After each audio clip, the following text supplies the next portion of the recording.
ओम सादर नमस्ते जी। आप सबका हार्दिक स्वागत है हमारे चैनल RA to RA में।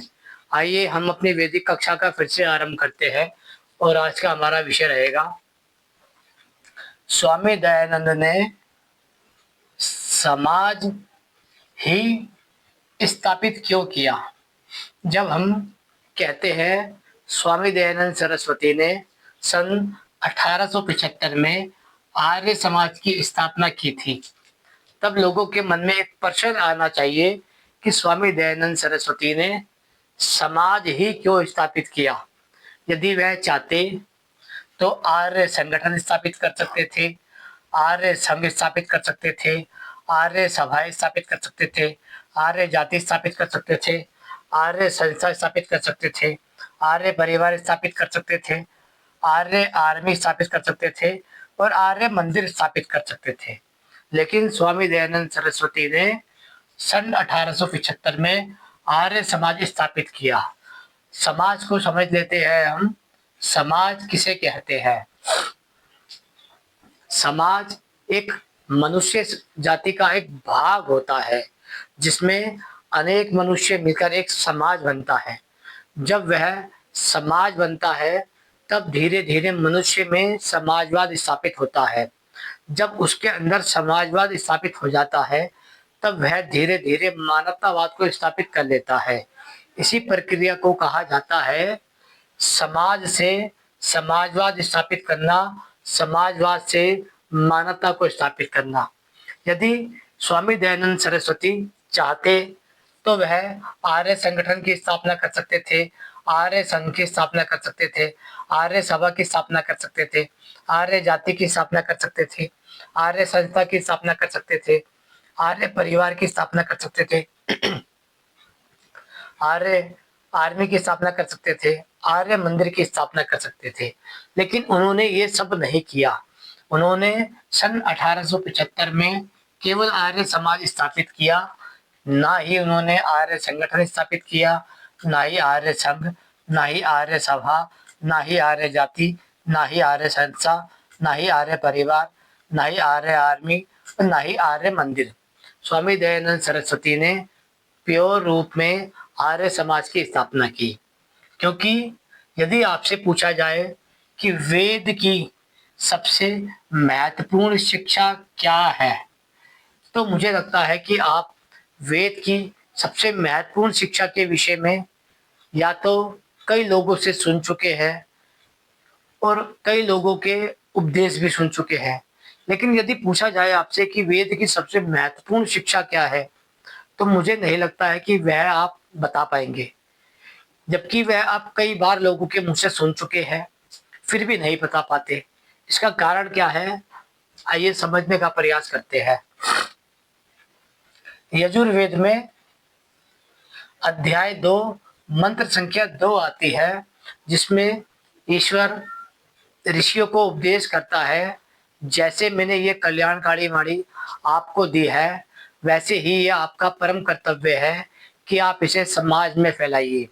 यानी कि जिस जिसके पास शिक्षा पहुंच चुकी है ईश्वर की, उसका परम कर्तव्य बनता है कि वह इस शिक्षा को आगे पहुंचाए। इसी को कहा जाता है सर्व शिक्षा अभियान। यानी कि जिन मनुष्य के पास शिक्षा पहुंच चुकी है, उनका ये परम कर्तव्य है कि वह इसको आगे की ओर बढ़ाए। क्योंकि जब आप समाज में शिक्षा फैलाते हैं तो यहाँ पर आप समतावाद स्थापित करते हैं। समतावाद किसे कहा जाता है? जिसके पास किसी चीज का अभाव हो। यदि मान लीजिए किसी के पास धन का अभाव है, किसी के पास बल का अभाव है, किसी के पास बुद्धि का अभाव है, किसी के पास शिक्षा का अभाव है, किसी के पास संस्कार का अभाव है, किसी के पास विचार का अभाव है। यदि आप यजुर्वेद के 26वें अध्याय के दूसरे मंत्र की शिक्षा का पालन करते हैं और सर्व समाज में सर्व शिक्षा अभियान चलाते हैं, तो आप धीरे धीरे समाज में समतावाद को स्थापित कर सकते हैं। समाज में जब समतावाद स्थापित होता है तब सबसे पहले स्थापित किया जाता है समानतावाद। यदि यजुर्वेद 26 के 2 का हम पालन करते हैं तो हमारा ये परम कर्तव्य है कि जो शिक्षा हमारे पास पहुंच चुकी है वह हम आगे की ओर बढ़ाए और उनसे कहे कि जो शिक्षा आपके पास पहुंच चुकी है वह उसे आगे की ओर बढ़ाए, क्योंकि समतावाद से समानतावाद तक पहुंचना ही मनुष्य का कर्तव्य होता है। क्योंकि समतावाद के बाद समानतावाद स्थापित होता है और समानतावाद के बाद ही संसार में समाजवाद स्थापित होता है।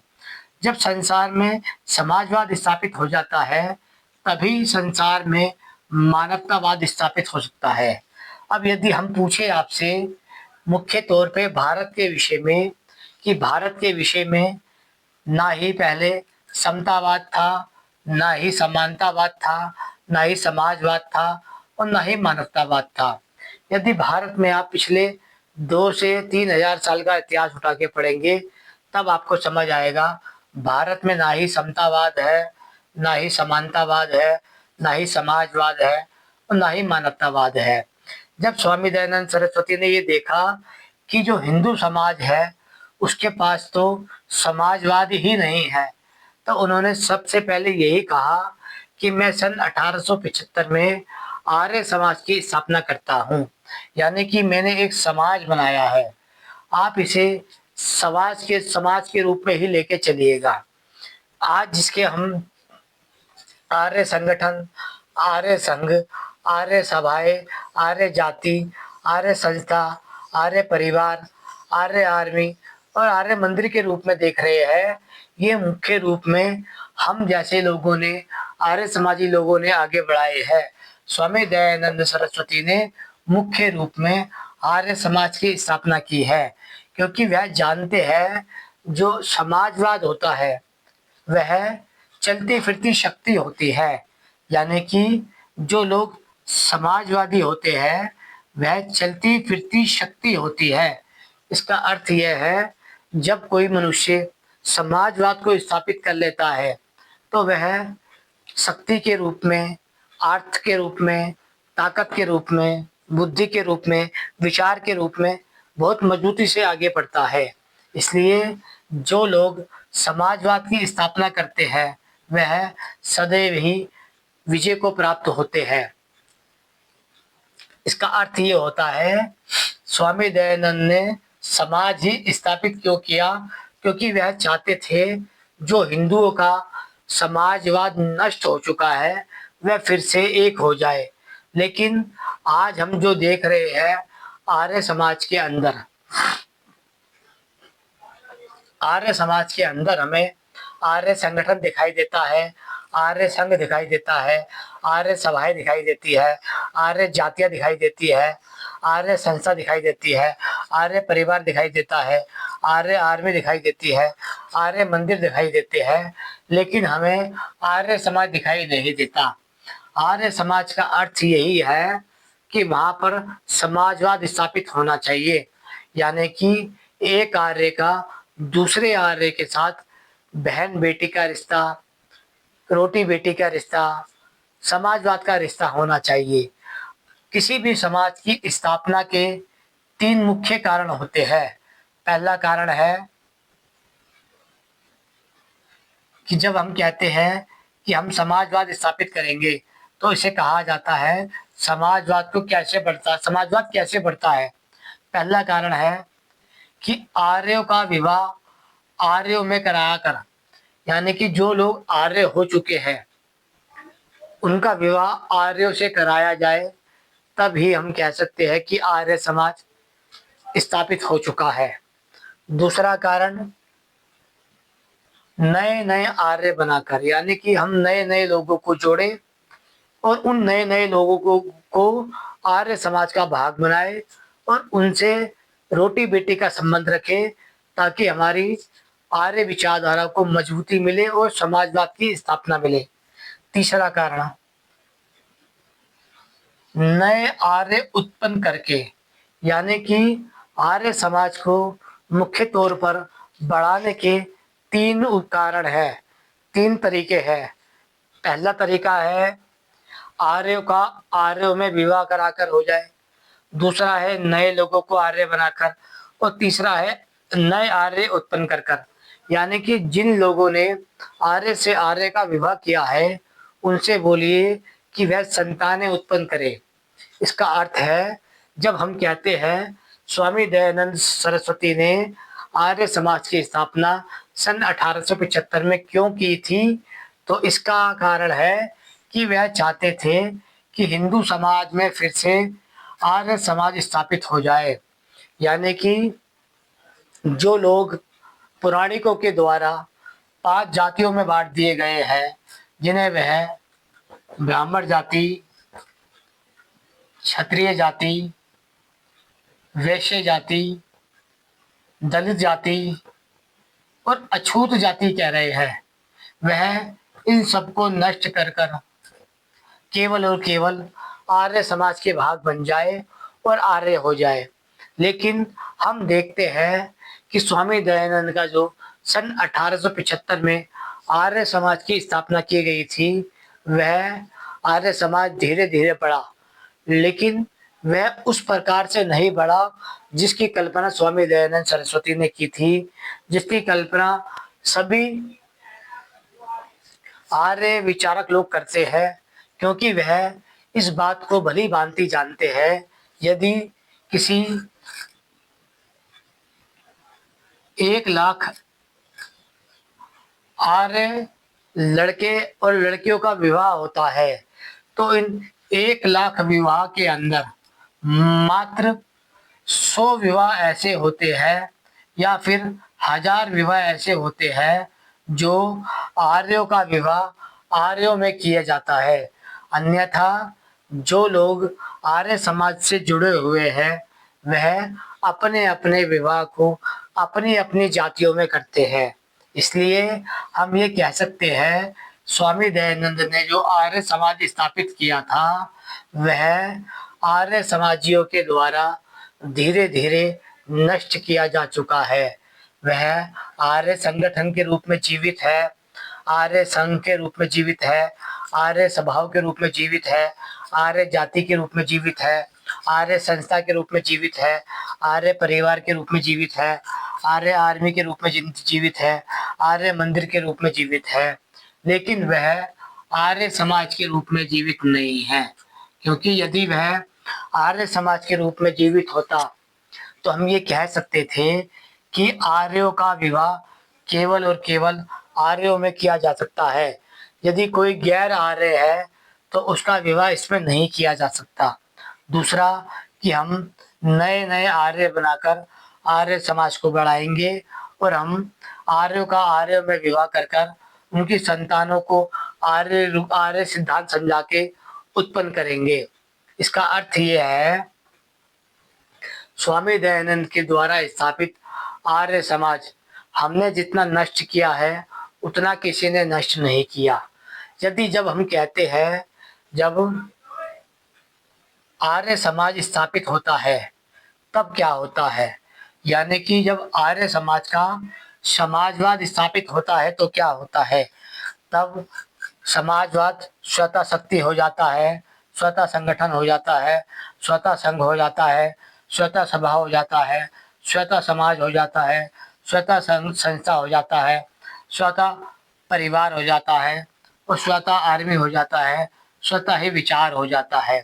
यानी कि जब किसी समाज का समाजवाद स्थापित होता है तो वह चलता फिरता विचार हो जाता है, चलता फिरता आर्मी हो जाता है, चलता फिरता परिवार हो जाता है, चलती फिरती संस्था हो जाता है, चलता फिरता समाज हो जाता है, चलती फिरती सभा हो जाती है, चलते फिरते संघ हो जाते हैं, चलता फिरता संगठन हो जाता है और चलती फिरती ही शक्ति हो जाती है।